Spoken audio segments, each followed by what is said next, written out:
Salut les marques, salut les smarts, salut le peuple de Catch-up. Bienvenue dans votre podcast qui transpire de la sueur, mais qui transpire aussi le catch. Et ben oui, parce que chaque semaine, on se retrouve pour papoter tout ça, pour chroniquer plein de shows. Alors les shows au niveau là, de la WWE, de temps en temps des shows un petit peu de tocard, là, IW, un peu de trucs de Japon, tout ça, mais c'est pas l'objet du soir. Et voilà, et donc du coup, parce qu'aujourd'hui, on est sur un vrai show, le show numéro 1 au monde, le show bleu, le show SmackDown. Et donc, pour vous animer tout ça, vous m'avez reconnu. Mais c'est Papy, je suis là. Vous m'avez pas reconnu d'ailleurs, vu que je faisais pas ma voix. Mais je suis pas tout seul. Ah ah, parce que j'ai un coéquipier de très haut niveau qui va nous emmener au ciel. Car, comme dirait tonton, c'est un archange. Et bien nommé, Géliel. Géliel, bonjour, comment ça va? Salut papy, salut à tous. Ouais bah écoute c'est une doublette, un duo un peu original pour une review. On va s'en sortir, on va le faire et on va vous parler du SmackDown du 15 avril, hein, c'est ça? C'est tout à fait ça. Ouais, là, on sent les gars qui ont travaillé là. Une doublette exceptionnelle pour un show exceptionnel. Car c'était pas n'importe lequel, c'était le show 1182. C'est Tonton qui vient de m'envoyer un texto pour me le dire. Il m'a aussi dit que ça se passait dans le Massachusetts, à Worcester, dans la DCU Center. Et puis que, il y avait des gens en commentaire qu'on connaît, hein, Michael Cole et Pat McAfee. Ça, c'est du classique. Quelque chose qui est pas classique, c'est le début du show. Parce que, début du show, qu'est-ce qui se passe, Géliel, qu'est-ce qui se passe au début du show? Il y a des gens qui sont pas de SmackDown qui débarquent. Il y a des gens d'RK Bro qui débarquent, voilà, et le Randy Orton, Riddle tout court, pardon, qui débarquent, qui sont à SmackDown, qui vient nous faire la fête, qui disent qu'ils sont tout contents d'être là. Et pourquoi ils sont là? Parce qu'ils se sont fait un peu péter la gueule le lundi à Raw par les Usos. Et puis du coup, ils sont un peu là pour leur réponse, pour leur répondre là, aux Usos, parce que les Usos ils disaient qu'ils voulaient faire l'unification suite au fait que leur grand cousin les a un petit peu chauffés là-dessus. Du coup, ils arrivent, ils vont donner leur réponse.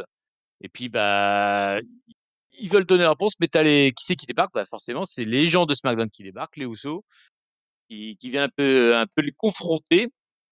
Ils se retrouvent tous les 4 dans le ring du coup. T'as Orton qui dit qu'il aime bien la famille de Uso, là, notamment leur padré qui trouvait sympa, mais que par contre eux c'est des gros enfoirés. Et donc voilà, et finalement ils se chauffent un peu les deux équipes. Et au niveau du challenge, les RK Bros disent ok, bon vous voulez un truc d'unification, il y a pas de souci, on est chaud patate, on est d'accord pour le match. Là-dessus, ils se finissent un peu par se toiser en levant les ceintures, tout ça. Les Usos font mine de se barrer, et du coup, les Cabros commencent à célébrer. Et puis, boum, les Usos revient. Encore, ses copains. Ils attaquent Riddle, et ils se rebarrent, comme des couards qu'ils sont. On verra un peu plus tard les Cabros retrouver Adam Pearce pour simplement demander réparation, en disant oh, c'est pas possible, ça, ce bordel, là, quand ça s'attaquait comme ça dans le dos. Et donc, Adam Pearce, vu que c'est une grosse feignasse, il va en profiter pour booker le main event dans la foulée, qui sera donc un Riddle Jimmy Uso. Mais ça, on verra ça plus tard. Tout d'abord, Géliel, que penses-tu de cette entrée en matière de ce SmackDown? Eh ben écoute, elle était étonnante, mais en même temps, elle répondait à l'invasion des Usos qui était arrivée dans Raw en début de semaine, lundi, pour défier effectivement les RK Bro, puisque Roman Reigns leur a dit que lui, de son côté, la semaine dernière à SmackDown, il leur avait dit que de son côté, c'était un peu bouclé, il avait les deux ceintures, et que ce que ce serait bien pour la Bloodline et la Familia, les Usos aillent également chercher la réunification du titre. Donc là, on a les RK-Bro qui déboulent et effectivement, ils ont une pop, que ce soit à Raw ou à SmackDown, ils ont une belle pop de tous les côtés. Ils sont vraiment appréciés. Effectivement, les Usos qui débarquent, on voit bien quand même que c'est les RK-Bro qui conservent la main, ne serait-ce que parce que les Usos s'en vont au bout à la fin de l'échange, et puis qu'ils tentent une espèce de petit coup enfin, petit coup mal intentionné, on Péripatilienne. va dire. Voilà, exactement, sur Riddle.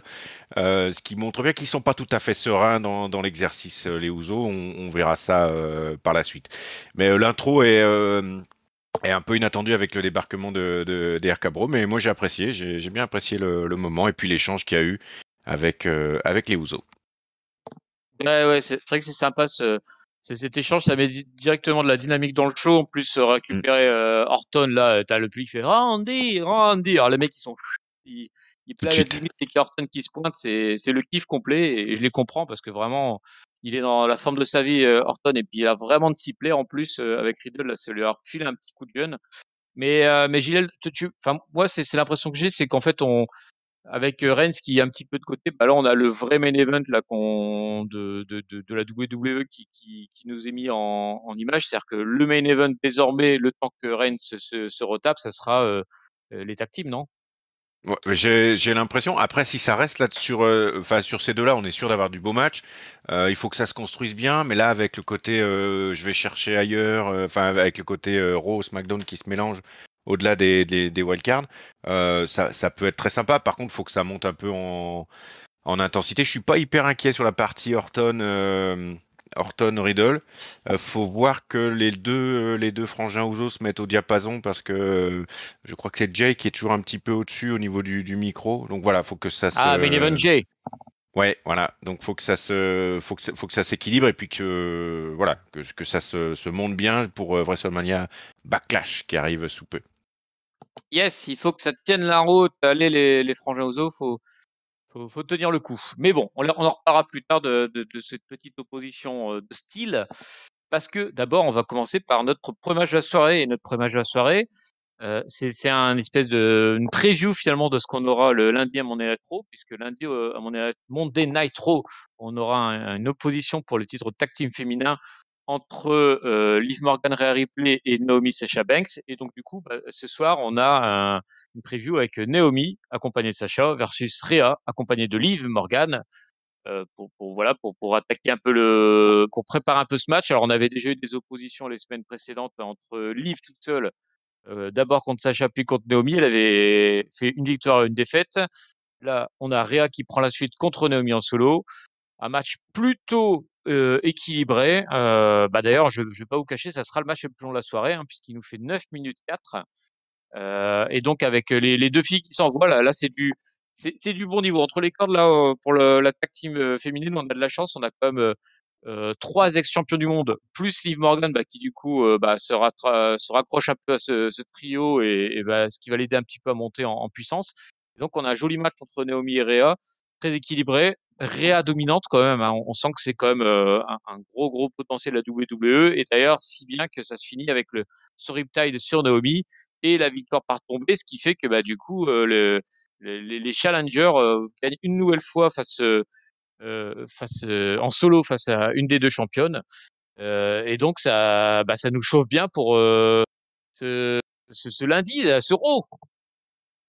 Ouais, oui, tout à fait, tout à fait. En plus, enfin, je trouve que ça marche bien là, les deux. En plus, j'ai trouvé ça super sympa sur ce vendredi. L'arrivée en mode glow de Sacha également, qui s'est mise aux couleurs de Naomi. J'ai trouvé ça super sympa. Donc, l'intro des deux était vraiment vraiment bien. Alors, c'est vrai que c'est Naomi qui était sur le ring ce soir. Néanmoins, j'ai trouvé que l'intro full glow était vraiment très sympa. De l'autre côté, la brutality avec Rhea Ripley, ça marche aussi pas mal. Liv Morgan se fond bien aussi dans le décor un peu cuir sans la moustache de tout ça, donc c'était pas mal. Après le match très sympa, hein, les deux savent vraiment vraiment s'envoyer et s'y mettre quand il faut. Rhea Ripley effectivement montée un peu plus forte, mais elle est globalement quand même impressionnante aussi, hein, que ce soit physiquement ou au niveau des prises. Naomi s'en est pas laissé compter, le match était vraiment sympa. Et puis effectivement, ça se termine par une victoire de Rhea Ripley. C'est vrai aussi que ces derniers temps, quand il y a des tag teams qui s'affrontent, on fait beaucoup de matchs préambules avec les 1 contre 1, puis on tourne et on alterne, etc., etc. C'est pour ça que tu as dit qu'il y avait Liv Morgan qui avait beaucoup catché en solo contre le reste de la team précédemment. Ouais, enfin franchement, je suis très très hypé par ce match-là pour Raw. Et puis tu l'as dit aussi, Liv Morgan est sans doute un peu en dessous, même si pour moi elle fait beaucoup d'efforts et je sais que tu partages pas forcément toujours cet avis-là, mais je trouve qu'elle fait des efforts et que ça progresse quand même petit à petit. Donc très hypé pour le match de lundi, on va voir ce que ça donne et si changement de ceinture sur un weekly, etc., etc. Bref, j'ai très envie de le voir celui-là. Yes. Alors moi, je suis partagé un petit peu sur ce match-là. Alors pour revenir sur Liv Morgan, en fait, moi, je suis un peu plus modéré quand je la vois en solo, peut-être tutoyer le main event. Là, je me dis, euh, elle Ouais, manque un peu, je ouais, suis un d'accord. peu tôt. Là, par contre, au milieu de ces filles-là, bah, je la sens finalement plus à l'aise pour apprendre et découvrir un peu son catch. Je pense que c'est celle qui part le plus loin en fait. À la base, elle a de Oui, moins oui, de oui. base que les trois autres. Et donc ça lui. Encore que Naomi, c'était une cheerleader, enfin une gymnaste cheerleader à l'origine, mais ça fait 10 ans qu'elle est au moins là, Naomi. Donc là, pour le coup, elle a vraiment tanné son cuir. Et je pense Oui, que mais ça lui enfin, fait du bien Naomi, justement d'y être. ouais, je Oui, suis vas-y. d'accord avec toi. Et Naomi, enfin, elle a un physique qui est quand même Oui, largement supérieur à Liv Morgan, quoi. oui, c'est On vrai peut qu'à la pas base, se c'est un meilleur mentir, physique. quoi. T'as raison. Voilà, ça joue Oui, aussi. oui. Et Liv, c'est vrai que ça fait plus penser à une Alexa Bliss qui est dynamique, mais qui déborde pas de puissance, quoi. Ouais, et puis qui se Euh, chercherait un peu encore, en fait, même, hein, sur son personnage, quoi. Bah, mais et c'est pour ça là dans la tag team avec en plus des vétérans autour, c'est plus sympa. Moi, ce qui me perturbe un peu, et je l'ai déjà dit dans les reviews précédentes, c'est que j'arrive pas trop à voir où est-ce qu'ils veulent en venir dans cette histoire. L'histoire racontée me plaît pas en fait entre Liv et Rhea qui sont pas copines, puis qui sont copines, puis Rhea qui disparaît, puis qui réapparaît sans explication. Je, alors, d'un point de vue storyline, j'aime pas du tout. D'un point de vue catchesse, par contre, il faut avouer que bah, elles ont du temps de dérouler du catch entre les cordes et que c'est plutôt bien. Et Mm. notamment ce soir, c'était encore très bien. Donc voilà, on va les pardonner pour ce soir, du coup, les filles. Elles vont échapper à mon courroux. Est-ce que d'autres vont échapper à mon courroux? Ben, on va le voir tout de suite parce qu'on passe un peu dans les vestiaires. On va avoir plein d'interviews et de passages et de machins. On va voir les Usos aller dans les vestiaires de Roman, mais on verra pas Roman. Hein, c'était juste pour nous rappeler qu'il existe, le brave Roman. Mais on va surtout entrer dans Alors, est-ce que c'est encore une rivalité? On saura peut-être ça dans les prochaines semaines. On va faire une double interview. D'abord, Megan Morant qui va interviewer Happy Corbin, qui est au comble du désespoir. Là, il a vraiment tout perdu là après avoir tout gagné. Il a perdu son finisher, il a perdu son bouffon, et donc bah il est un peu dépité. Puis en même temps, il est un peu comment dire. Il est un peu Aigri. hargneux, le Corbin, un peu méprisant avec Boss en disant vous allez voir, maintenant il va être en solo, vous allez voir, c'est de la grosse daube. Et puis on n'en saura pas plus finalement sur son avis, puisque dans la foulée, eh ben, on a l'interview de Matt Capos qui va avoir un match dans quelques instants et qui est interviewé par un nouveau, un petit nouveau là qui va être embauché par WWE. Alors je connais pas bien son nom, c'est Drew quelque chose. Drew Drougou, quelque Gulak. chose, un truc comme Gulak. ça. Ouais, c'est ça. Ouais, Gulak. Alors a priori ce mec-là a catché, on l'a jamais vu nous, mais il a été catcheur. Mais bon, ils lui ont dit non, non, mon gars, t'es trop nul, va faire intervieweur. Et donc, il fait ses petits débuts à l'interview. Puis, bah, il est pas mal, il est pas mal à l'aise. Hein. Il arrive quand même à chercher un peu Matt Capos, à le mettre un petit peu en valeur, à le faire sortir. Et puis, Matt Capos, bah, en fait, il interview parce qu'il va à un match contre Humberto De Lotarios. Et donc, du coup, bah, c'est le moment pour Matt Cap de nous faire une petite blagounette sur la Kiss Cam qu'il va proposer à sa façon en montrant ses fesses en gros plan. Voilà, Kiss My Ass. Et donc, ça va être parti pour le match. Mais avant ce match, est-ce que tu as quelque chose à dire sur ces petites interviews? Non, enfin, alors, sur toute la partie avec les Ouzo, non, absolument pas. Sur la partie, par contre, Happy Corbin, Madcap Moss, je trouve qu'ils sont passés vite. Parce que là, donc, on a, effectivement, tu nous as parlé d'un match que Madcap Moss contre Los Lotarios, enfin, l'un des deux. Je pensais qu'ils allaient revenir, il y avait un split qui était réalisé entre Happy Corbin et puis Madcap Moss. L'idée, ça pouvait être aussi de monter une feud entre eux. Manifestement, c'est pas le cas. Happy Corbin, bah, il va peut-être partir vers autre chose en disant juste, en restant juste un peu aigri, etc. Par contre, Matt Capmos, ça m'a fait marrer son Kiss My Ass, je dois avouer. C'est pas très fin, mais ça m'a fait marrer. Donc voilà. Après l'arrivée de Drew Gulak, je l'ai trouvé très au point finalement. Donc c'est passé assez vite ces petits moments un peu backstage où on a appris deux trois choses, on a montré deux trois choses avant d'attaquer le match entre Matt Capmos et puis c'est Umberto, hein, je crois, hein, qui va s'y filer. Tout à fait. C'est Umberto qui a sifflé, mais c'est vrai que moi je suis d'accord avec toi. On a placé les pions là. On a placé les Oui. pions, on replace Corbin un peu là. Alors, je suis pas certain que ce soit totalement fini entre Corbin et Gulak, j'allais dire, et Moss. Euh, mais par contre, tu peux la refaire démarrer quand tu veux cette feud là. Là, tu replaces un Moss en tant que babyface low carder. Hein, là, on est vraiment Oui, oui. dans le fin fond du roster, mais c'est pas grave, il en faut de la low card. Et puis bah et voilà, un low carder un peu rigolo, ça va marcher avec le public. C'est pas on verra si ça décolle après, mais en tout cas pour ce niveau de carte, c'est largement suffisant ce type de personnage. Et je pense qu'on a bien placé les pions. On a aussi placé les pions pour Gulak en termes d'intervieweur, mais pareil, on reviendra dessus tout à l'heure. D'abord, on a quand même un match entre Matt Capmos donc et Humberto, comme le disait Giliel. Un match de très courte durée, puisqu'il va durer 2 minutes 46. Je pense qu'on a passé plus de temps à faire Backstage. la kiss cam et le kiss Mayas que faire le match. Et donc, du coup, bah, ça se termine avec Matt Capos qui l'emporte en bon babyface sur son finish, la punchline. Et donc, qui remporte très facilement ce match. À l'issue du match, on voit Angel qui lance des regards courroucés à Matt Capmos. Et je pense qu'un peu plus tard dans la soirée, on nous annoncera qu'on aura Matt Capmos versus Angel la semaine prochaine. Ouais, voilà. Donc, c'est de la low card, ça dure pas longtemps et ça donne une victoire pour le face. Oui, tout à fait. Et mais après, comme tu le dis, c'est nécessaire aussi d'avoir un roadster peut-être un peu profond pour pouvoir aller faire des allers-retours un peu sur la mid-card et compagnie. Et puis ça reste, enfin moi j'ai trouvé ça divertissant. C'est-à-dire que Los Lotarios tout seul avec leur kiss cam, ça peut être un peu. Je trouve que le match Capmos a un peu dynamité tout ça et c'était assez sympa. Donc et puis ça reste quand même une masse, hein, le match Capmos. Donc ça passe bien. Ça a pas duré longtemps, ça nous a diverti sur 10 minutes avec entrée comprise. Moi ça va, je prends. Ouais, ça se prend. Alors, on verra si ça dure 6 mois comme ça sera peut-être Ouais. court, mais là, dans le cadre d'un lancement d'un nouveau personnage de low card, il faut pas faire plus. C'est le strict minimum et c'était très bien. Je parlais de petits pions, de petites pistes qui avaient été lancées. Et ben, on retrouve Godreau Gulak qui est en coulisses et puis qui, décidément, il est chaud là. Il a bien fait sa première interview, donc il dit tiens, je vais passer au level supérieur, je vais aller directement champion du monde, je vais aller voir Charles Flair. Et donc du coup, ah non, c'est pas ça, excuse-moi. C'est ma faute, j'ai merdé. En fait, non, c'est Charles Flair d'abord qui parle à Adam Pearce et qui gueule un peu parce que C'est ça.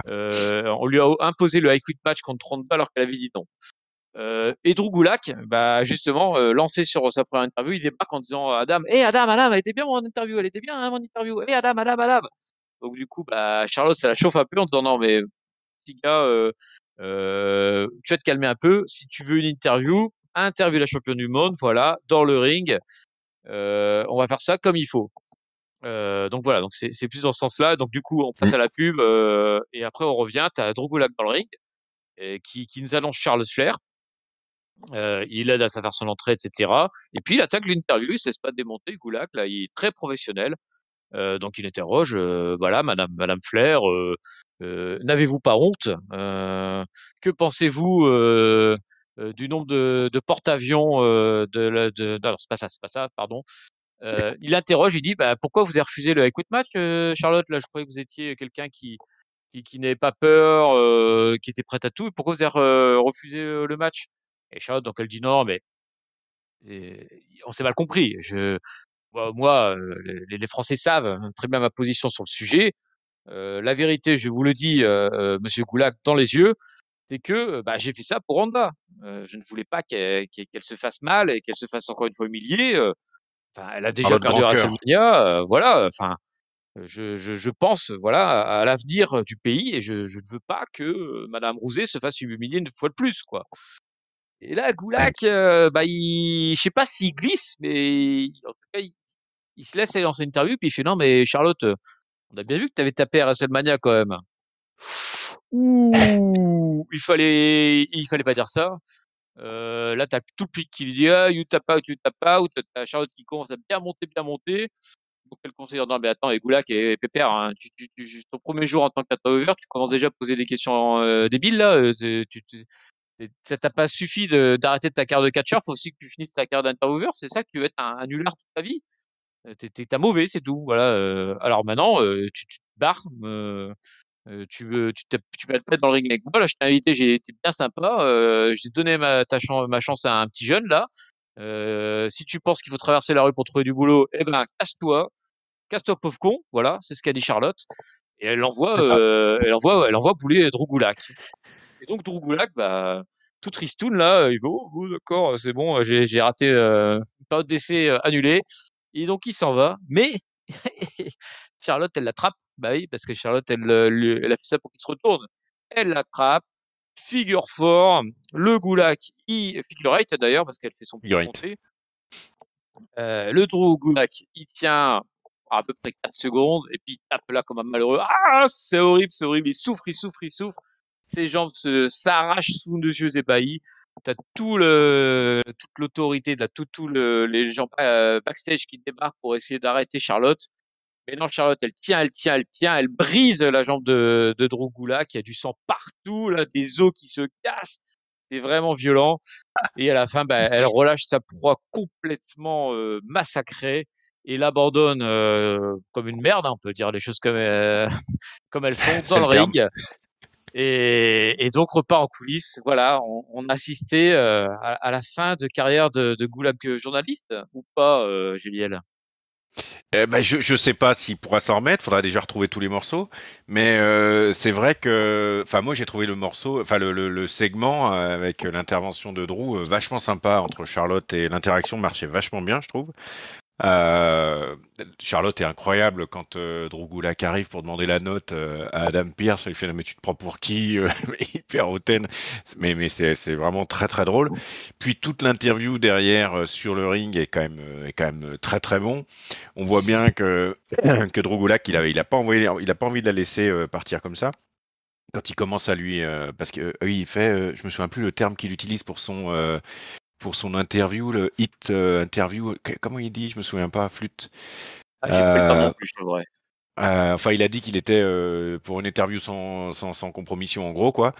Et puis quand il commence à lui dire, mais du coup, on a quand même bien vu que t'avais tapé, du coup, Charlotte, enfin que vous aviez tapé, Charlotte, sur le ring, etc.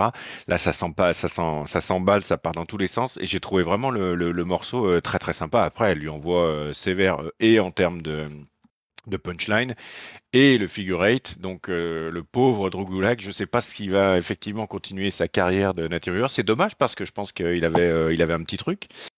Mais tout le segment était, je trouvais vraiment vachement sympa, avec Charlotte vraiment à son affaire en île affreuse, très condescendante, etc.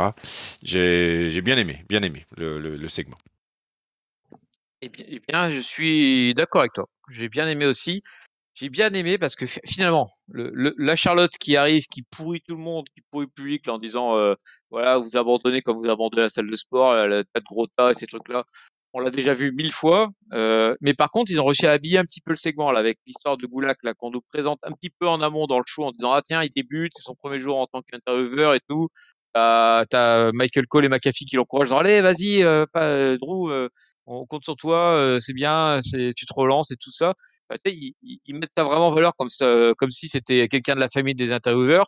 Tout ça Mm. pour une demi-heure plus tard se faire massacrer par Charlotte, ce qui du coup renforce le segment en fait, parce que tu as eu le temps de t'attacher un petit peu à Drogulak et boum, massacré dans la foulée quoi. Et Ouais, je trouve que c'est carrément. une bonne idée parce que du coup c'est un petit peu d'un segment classique de Charlotte qui attaque l'autorité puis qui vend des saloperies, on est passé à un truc un peu plus construit et du coup qui marque plus, je trouve, en l'absence de Randa, hein, qui sera pas là ce soir. Et Mm. ben finalement, elle a bien tenu le truc. On a envie de voir la suite. Et là, et en fait, c'est un petit peu un symptôme du soir. Je trouve qu'ils ont bien travaillé le show. Ils ont bien écrit. Là, ils ont fait de l'attention au détail et quand il y a les petites finitions, c'est quand même bien plus sympa à regarder ce SmackDown. Ouais. On passe à la suite. Allez, on passe à la suite. On va un petit segment vidéo de Gunther et de Ludwig Kaiser et qui nous raconte un peu, ou je sais pas ce qu'ils racontent, je comprends rien. On s'en fout. Ils sont pas là. On les verra une semaine prochaine. Non, on va parler catch. On va parler catch parce que là, il y a gros niveau main event de WrestleMania.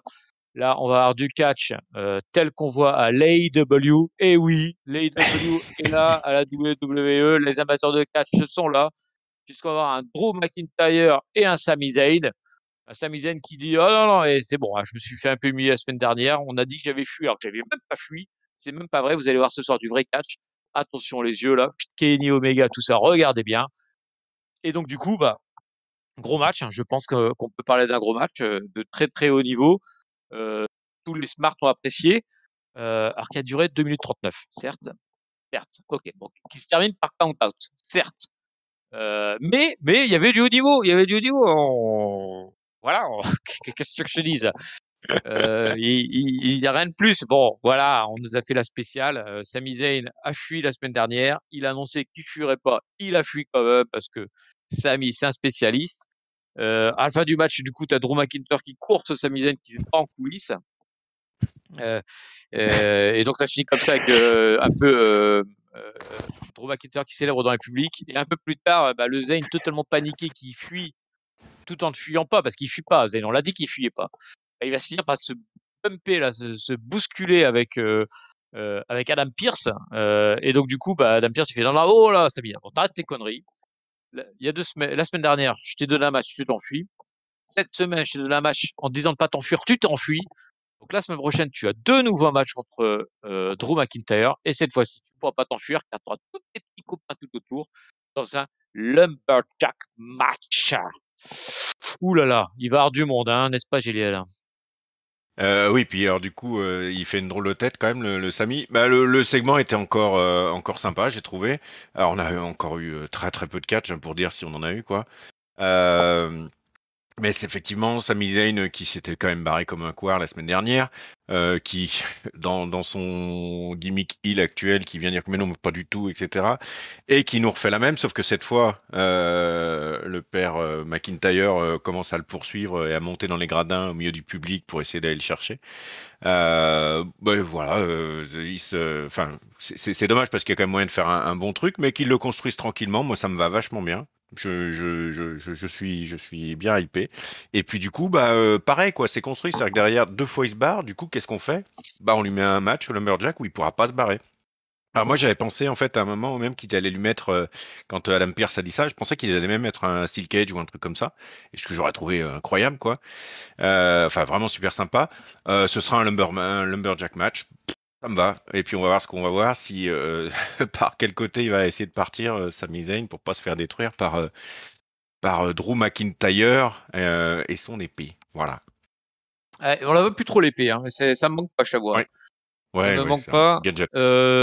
Mais ouais, et oui, je te rejoins dans le sens. Alors moi j'ai pensé comme toi, j'ai pensé qu'il allait nous mettre en cage, parce que c'est la logique en fait de dire bah voilà tu t'enfuis donc on t'empêche de t'enfuir.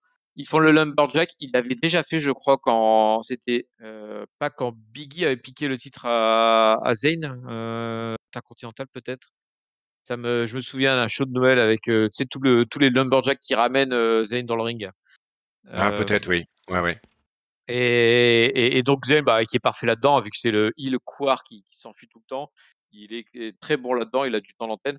Et Lumberjack, je me dis, en plus, ça pourrait permettre aussi à tous les gars, là, la low card et puis les nouveaux, de se repositionner un peu. Là, tu vois, on parlait de Gunther et de, je sais plus comment Ouais, il ouais, s'appelle, ouais. Kaiser. Bah, là, Kaiser, si ouais. tu les vois autour du ring, ils peuvent très bien se foutre sur la gueule avec je sais pas qui, ça peut lancer des histoires. C'est l'avantage du Lumberjack, c'est que ça peut utiliser des gens, puis peut-être relancer 2, 3 pistes et positionner 2, 3 gens dans la carte. Donc ouais, Ouais. pareil, j'attends la semaine prochaine avec impatience. Est-ce qu'on partirait pas pour un autre match, mon ami Géliel, là? Parce que, Ah, un de haut niveau, un du match high de haut flying. niveau, parce qu'un match pour une ceinture. Et Ah oui, bah moi je vous le oui. dis, un match pour une ceinture, un match pour un titre intercontinental avec le champion. Une petite interview avec Kayla Braxton avant match. Ricochet donc, bien sûr, si vous saviez. Si vous savez pas que c'était le champion, je vous l'apprends. Euh, et qui dit, alors je sais plus c'est quoi la formulation, mais un truc du style, on dit que je suis exceptionnel, mais je ne suis pas exceptionnel, c'est parce que je crois que tout est possible. Je ne sais plus, ou un truc du genre. Voilà, il se la pète un petit peu l'Amérique Ricochet et Ah, il il est va affronter. champion, il est champion. C'est vrai, c'est vrai. Donc, Au moins voilà, c'est un champion vaillant puisqu'il fait un match qui sera beaucoup plus long que le dernier, précédent. Je sais à noter. Et il va affronter un ancien champion du monde quand même, Jinder Mahal, accompagné par Shanky.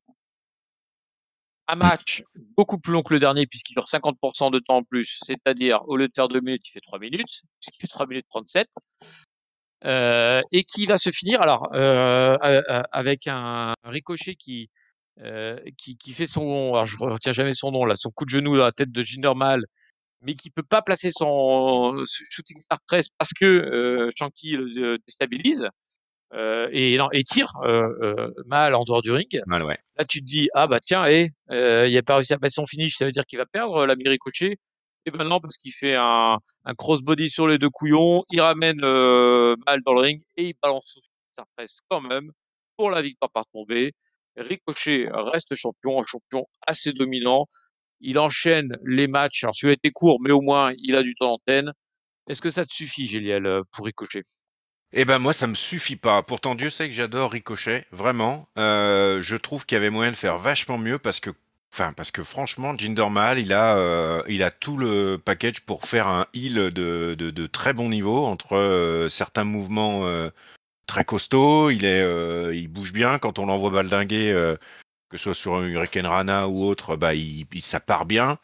Du coup, et puis en plus, il a plutôt dominé, je trouve, le début de match. Alors bon, ça se résume à 40 secondes, hein, parce que le match a été court. Mais je trouve que pour moi, le compte n'y est pas. Il faut que c'était pas assez violent pour Ricochet, quoi. C'est-à-dire que il faut que sur ce type de heal avec du, alors c'est pas du haut heal, hein, c'est bien de la low card, mais n'empêche pour moi, j'aurais aimé qu'il lutte un peu plus.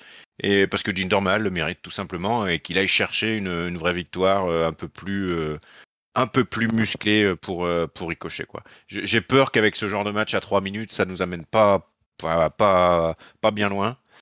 Et puis je suis tout déçu pour autant j'aime bien comme je dis un Ricochet, autant je suis déçu pour Jinder Mahal qui, de mon point de vue, mais voilà, je suis peut-être le seul, mérite un peu plus que ce traitement-là. Voilà. Je suis partagé. Je te rejoins sur le fait que c'est pas que cette victoire que ça ira loin pour Ricochet. Je pense d'ailleurs que il y a ce segment juste parce qu'ils n'ont pas d'idée. Ils n'ont pas d'idée quoi faire avec lui pour l'instant. On parlait de pistes lancées pour l'avenir. Là, pour l'instant, Ricochet, il n'y a rien. Non. Alors, il y a quand même du temps d'antenne. C'est toujours ça de prix. Au moins, il n'est pas totalement absent comme Nakamura a pu l'être dans le passé. Mais ça reste léger et je pense que c'est bien pour lui d'avoir du temps d'antenne. Mais par contre, en termes de construction pour l'avenir, tu sais, je m'imagine pas un match dans un pay-per-view pour l'instant pour Ricochet du coup, parce que bah il est assez loin finalement des lumières, et puis il enchaîne comme des low quarts d'heure, et là-dessus c'est où je suis pas trop d'accord. Après c'est parce que c'est peut-être l'histoire de goût aussi. Mahal en fait, alors on pourrait le relancer, mais là ça fait comme trop longtemps qu'il est dans la low card là. Là il se fait rouler dessus par à peu près tout ce qui bouge. Gens qui Ouais, sert ouais, c'est sûr. absolument à rien. Ah Il bah a là, jamais aidé à gagner un match. Et donc, du coup, bah, qu'il se fasse rouler dessus par Ricochet, c'est pas totalement déconnant. Je pense qu'il faut qu'il bouge là pour se relancer parce que Mahal et Shanky, ça ne marche pas du tout, parce qu'ils font aucun effort pour les mettre en avant. Et là, ils sont vraiment, c'est le fond du caniveau, quoi. Donc, au contraire, je pense que c'est bien que Ricochet roule sur ce genre de gars. Ça prouve qu'il est au-dessus du caniveau. Par contre, pour un avenir chatoyant pour le titre intercontinental, je pense qu'on en est encore un peu loin. je suis d'accord je suis assez effectivement inquiet pour la suite pour Ricochet, parce que là pour le coup, contrairement au reste du show, ils nous ont pas écrit grand chose, quoi. Là c'était pas terrible, quoi. C'était pas terrible. C'était pas terrible, mais donc du coup on va partir en coulisses parce que Oui. voilà, on en a marre de faire des matchs de 2 minutes, donc on va faire un long passage en coulisses où on va enchaîner finalement quelques segments où là par contre je pense qu'on a placé quelques billes pour l'avenir. Tout d'abord un segment avec les trois Britanniques agressifs là, Holland, Oh Sheamus là et là. Butch, qui sont interviewés par Megan Morant. Megan Morant qui dit bon bah il y aura pas un peu de distension entre vous les gars là parce que quand même Butch la semaine dernière il a foutu des baffes à tout le monde. Et là je me suis dit oh mais non il est chaud, il a toutes ces hormones là, c'est le printemps. Butch il sait pas les calmer et donc du coup bah pourtant il a besoin d'exploiter son agressivité et, et donc du coup c'est chaud quoi. Il, il faut qu'ils trouvent des ennemis et donc c'est lui doubler leurs ennemis. Mais mais voilà, il faut que Butch puisse quand même s'exprimer. Et il papote, et puis d'un coup, t'as Hollande qui fait, alors, avec un niveau de comédie super high level, il faut, mais, mais, Seamus, Butch, il a disparu. Je sais pas où On il a est passé. perdu Butch. Perdu Butch. Et donc, du coup, ils font, oh merde! Et donc, du coup, ils partent en courant.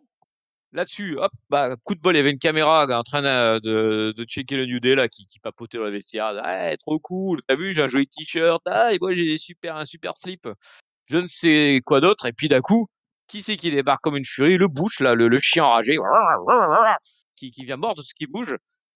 2 secondes plus tard, t'as Holland et Sheamus qui débarquent aussi. Alors manifestement, ils courent beaucoup plus vite que Butch parce que ils l'ont perdu pour 5 minutes, mais au bout de 10 secondes, ils sont derrière. Et puis qui finissent par tabasser, par retenir Butch tout en mettant 2 3 coups quand même au New Day. Là-dessus, on plante des graines pour l'avenir. La rivalité continue entre les Britons et les New Day. Je suis embêté, hein. Je te le cache pas, parce Pourquoi t'embêter? qu'effectivement. Qu'est-ce qui se passe? Dis-moi, vas-y, explique. Hum, hum.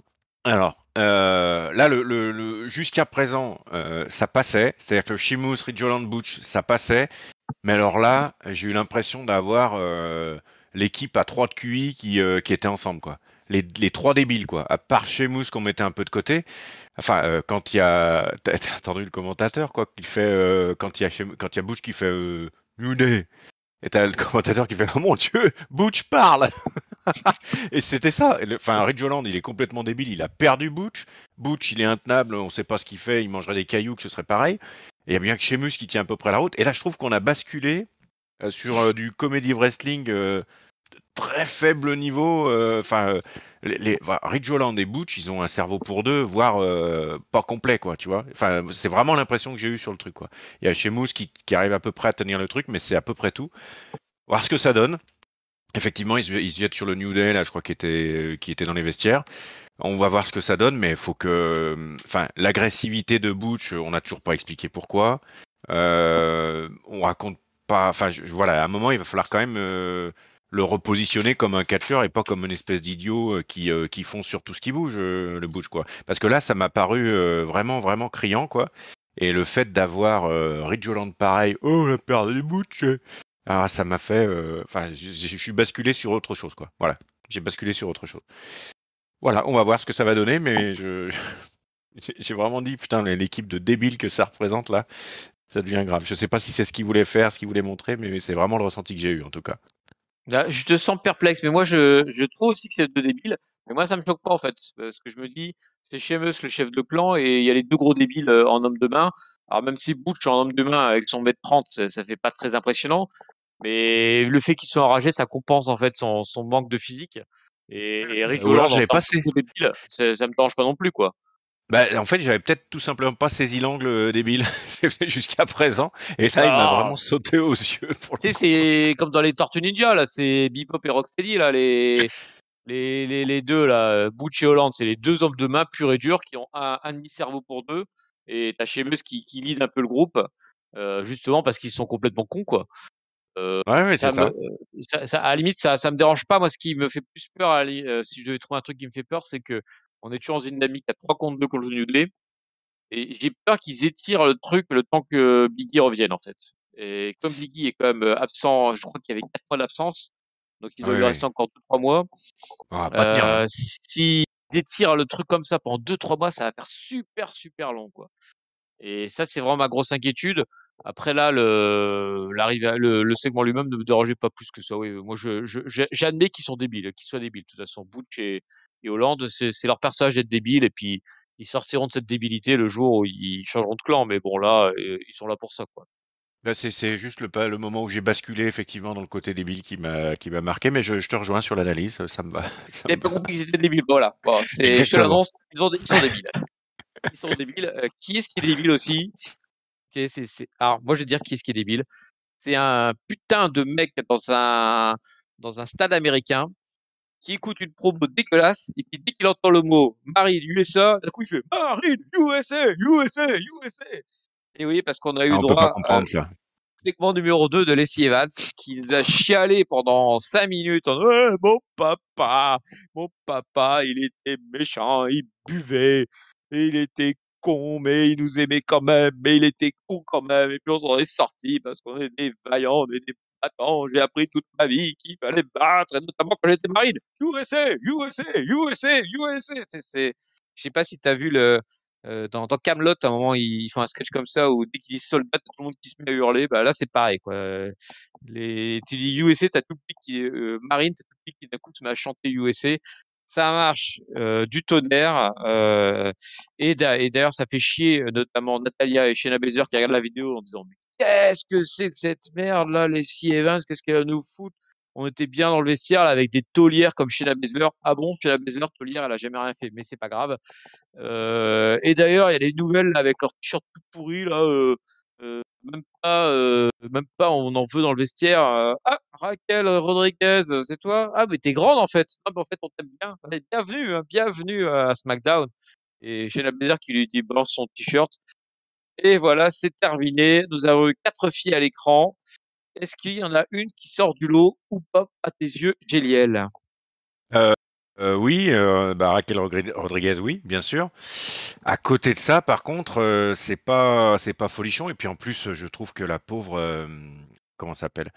Lacey Evans. La pauvre Natalia. Non, alors ah Ah, oui, oui, perdu. il y avait.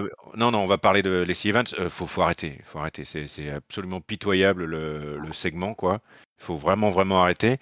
Je sais pas où ils veulent aller avec ce truc, quoi. Je ne comprends pas, quoi. Vraiment, je comprends pas.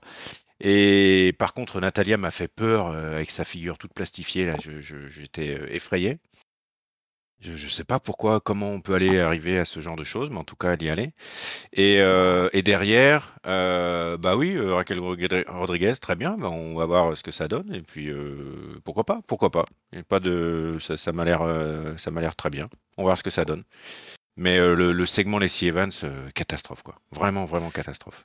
Bah, je pense que c'est parce qu'on n'est pas du tout le public cible en fait, et qu'en fait que ça marche du tonnerre ces discours. T'as tout le public qui reprend USA, Marine, I love Lacey Evans. Moi, je trouve au Ouais, contraire, j'ai envie de la huer quand j'entends ces discours chialer. Alors, moi, j'ai toujours eu un souci avec les gens qui chialent en fait, hein. Dans le catch, quand je tu comprends mieux chiales, ça certaines me choses. non, mais je comprends pas. Attends, t'es dans un truc de catch. T'imagines un mec Tyson Fury qui arriverait en boxe et puis qui dirait ouais, mon papa il était méchant avec moi. Et non, attends, oh, t'es où là? Et J'avoue, et j'avoue. t'es à Miss France ou je sais pas. Pourquoi tu chiales, Leslie Evans? C'était censé être une battante, une marine. Tu crois que quand t'allais Ah dans ouais. une opération pour du désert, t'allais chialer sur je sais pas qui là?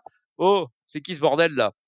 Et puis le human's right, pas le woman's right, elle l'envoyait bien. Enfin, il y avait pas de raison. Eh oui. C'était pas du tout le perso, quoi. Je comprends pas.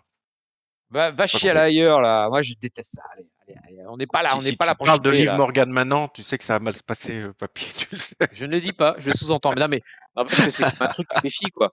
Pourquoi, quand Ouais. on essaie de monter une fille face, on la fait chialer, quoi. Ça, c'est encore un fond de sexisme, ça, hein, parce que les gars, on leur fait pas faire ça, hein. J'ai pas souvenir qu'un Drew McIntyre, on le voit chialer pendant 107 ans sur sa grand-mère qui est morte. Ah si, parce qu'il a nommé son épée comme ça. Oups, j'ai rien dit. Oups. Allez, on va passer au main event. On va laisser les filles au fond de leur trou et on va passer au main event parce qu'on a quand même un droit à un main event catchesque. Puisque, bah, on l'avait annoncé au début du show. On a le droit donc, je vais y arriver, à Riddle versus Jimmy Uso, Mm. en one versus one, qui sera d'ailleurs une preview du match tag team qui est officialisé à Backlash entre les RK Bros et les Usos. Ça y est, c'est officiel. L'unification aura lieu à Backlash. Et donc, on a un main event entre Riddle et Uso. Un main event, j'ai envie de dire, du classique, finalement, de ce qui est devenu Riddle et la dynamique avec les Usos. C'est-à-dire que ça a duré 8 minutes 32, je crois, de mémoire. C'est ça, 8 minutes 32. Et ça saute de partout, ça court de partout dans tous les sens. Ta, ta, ta, ta. Il y a des, des, des moves en hommage dans tous les sens. L'ami Riddle a définitivement adopté le Go to Sleep, hein, qui nous sort en signature move en plein milieu du match. À la fin du match, bah, les Usos, enfin Jay essaie d'intervenir en tous les sens, donc du coup Randy lui fait son affaire. Et pendant ce temps-là, t'as Jimmy Uso qui tente de soulever Riddle pour lui faire comment ça s'appelle, un Taman drop jeté là.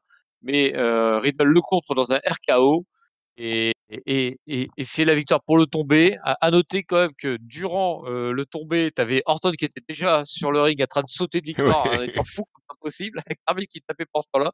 Rien à foutre des règles, hein. Et Randy, t'as oublié que c'était pas un tag team, hein, c'était un match solo. Et donc, bah, au final, victoire de Riddle, le public est fou de joie, les RK-Bros sont fous de joie.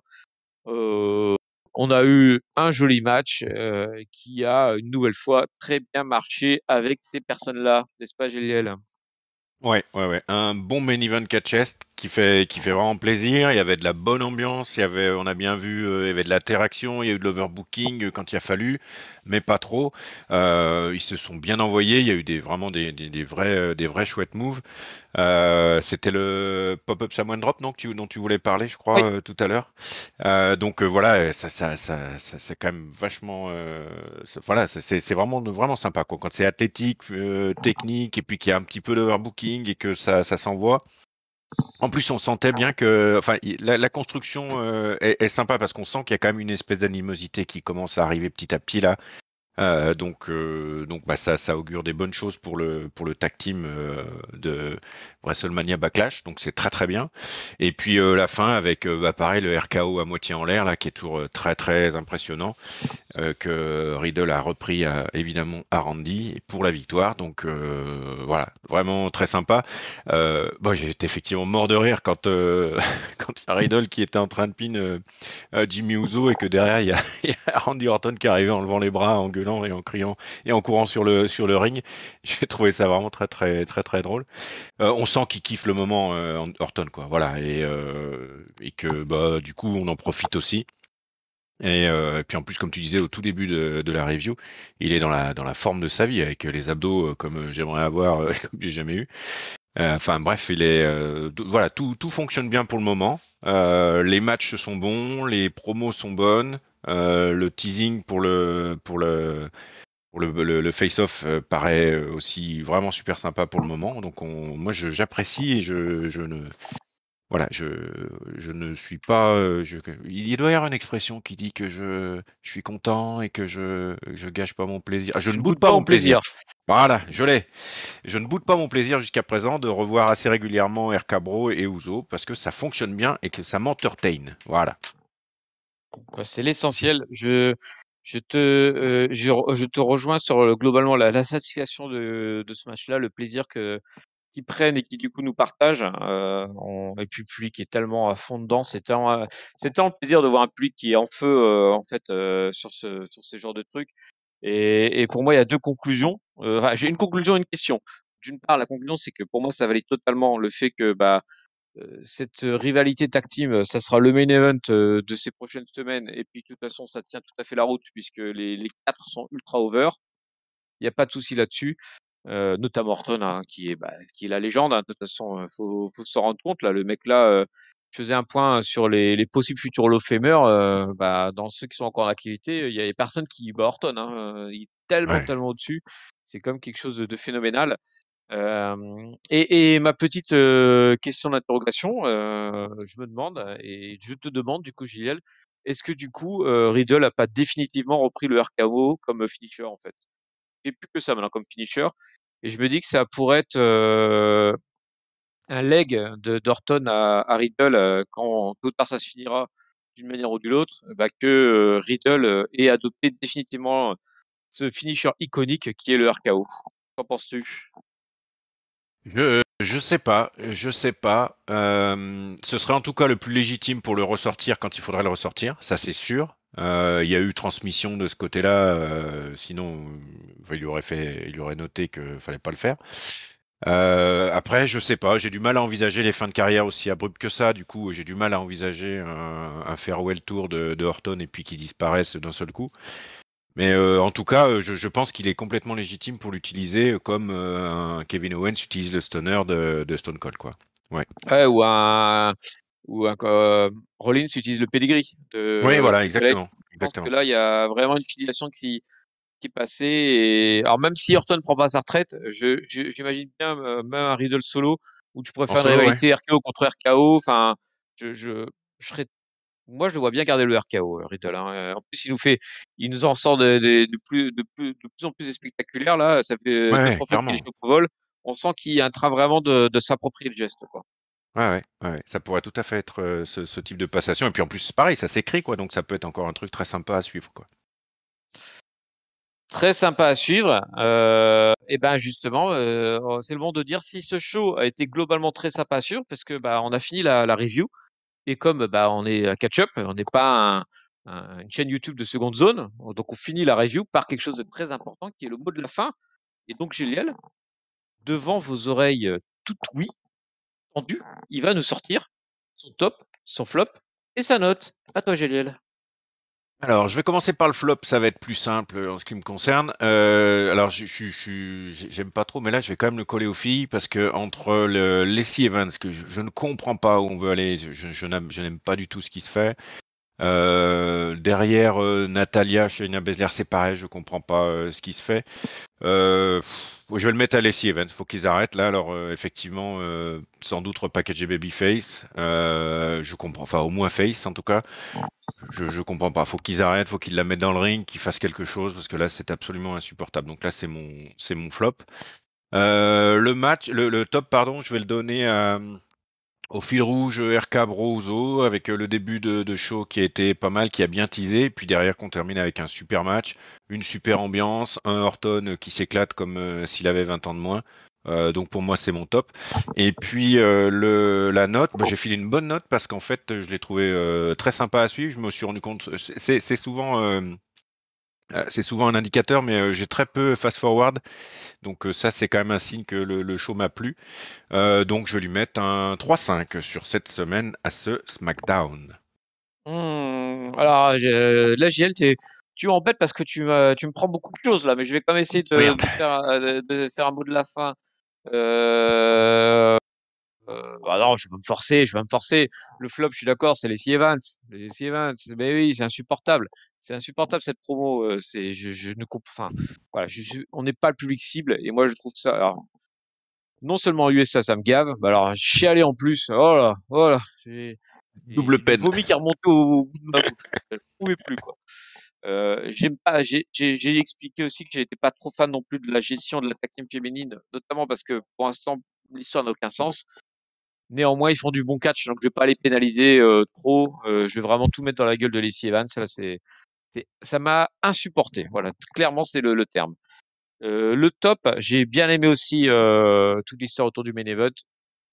Ça fonctionne très bien et c'est des bonnes bases pour l'avenir. Mais si je dois en donner un autre, ça sera du coup pour bah, l'autre main event, finalement, la championne du monde féminine, Charlotte, et tout le passage des Gulak. Moi, j'ai bien aimé la façon dont ils ont servi de Gulak pour mettre en valeur le segment de Charlotte. Et surtout qu'ils l'ont bien travaillé. Et voilà, quand ils mettent des petites touches comme ça qui donnent de la finition à un segment, c'est toujours du grand plaisir. Et ma note, bah, je te suis aussi parce que je mets un 3,5. Je me suis beaucoup plu dans ce SmackDown. Il y a très peu de choses qui me rebutent, hormis donc les Evans. Et là, je me dis, s'ils continuent à bien travailler ces SmackDown pour les semaines à venir, ça peut être un show très plaisant à regarder.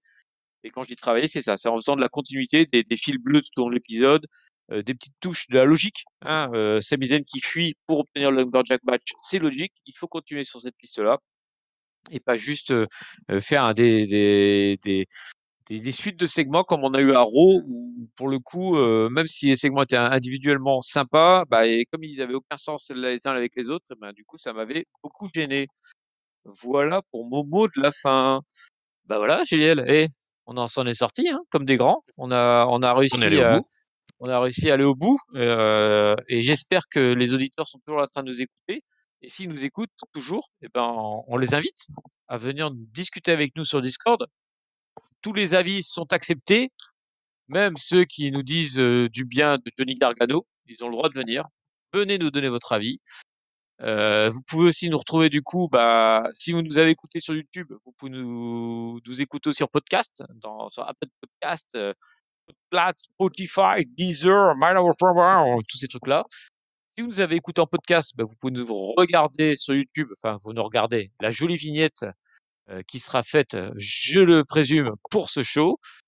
Et puis voilà quoi. Puis si vous voulez aller manger des frites, eh ben allez manger des frites. Et puis voilà, ça n'a aucun rapport avec ketchup, donc arrêtez de nous embêter avec ça.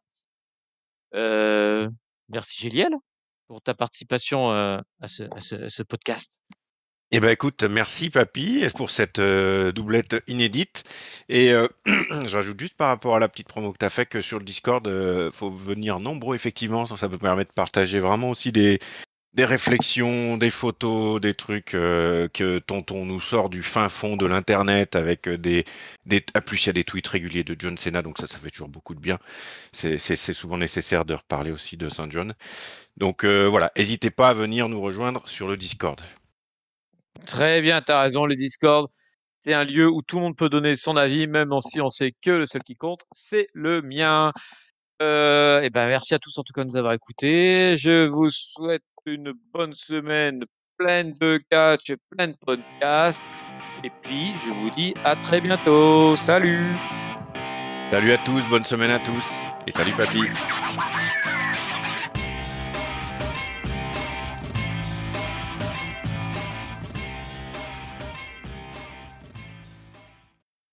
C'est quand même moins bruyant quand il n'y a pas tonton, hein. Et il brasse beaucoup quand même. Il brasse, il braille! Il braille!